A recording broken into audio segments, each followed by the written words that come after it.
Hello friends, అందరికీ నమస్కారం. Telugu life story వింటున్న ప్రతి ఒక్కరికి థ్యాంక్ యూ సో మచ్. అలాగే విశ్వానికి కృతజ్ఞతలు. వచ్చేటప్పుడు ఏమి తీసుకొని వచ్చాము, వెళ్ళేటప్పుడు ఏమి తీసుకెడతాము. ఇలాంటి వాక్యాలు ఎప్పుడు వినకండి. ఇంతకుముందు చెప్పినట్లు మన వాళ్ళేటప్పుడు తరతరాలుగా ఉద్యోగాలు భరోసా ఇస్తాము.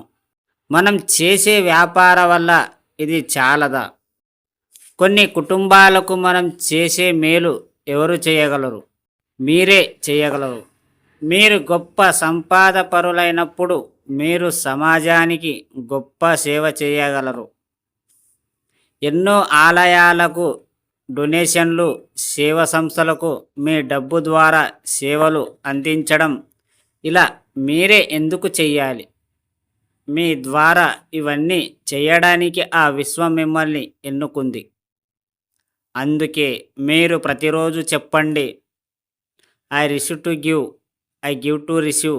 ఇలా చెప్పినప్పుడే ఆ కాస్మిక్ ఎనర్జీ, విశ్వం శక్తి మీకు తోడవుతుంది.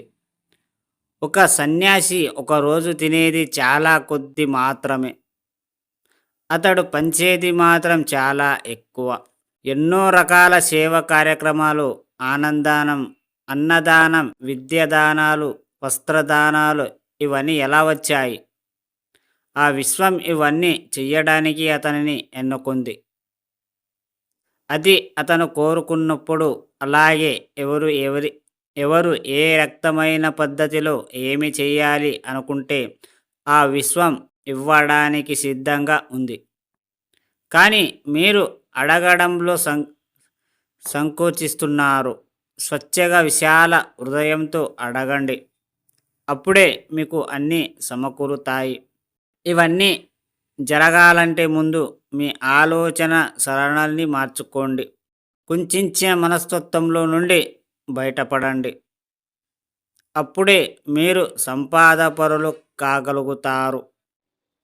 ఇవన్నీ మీరు పుట్టిందేనికి, చచ్చిపోయేదేనికి, ఈ మధ్యలో ఉన్న ప్రాసెస్లో మీరు ఎలా జీవించాలి అనుకుంటున్నారో అన్నీ మీ చేతుల్లోనే ఉన్నది.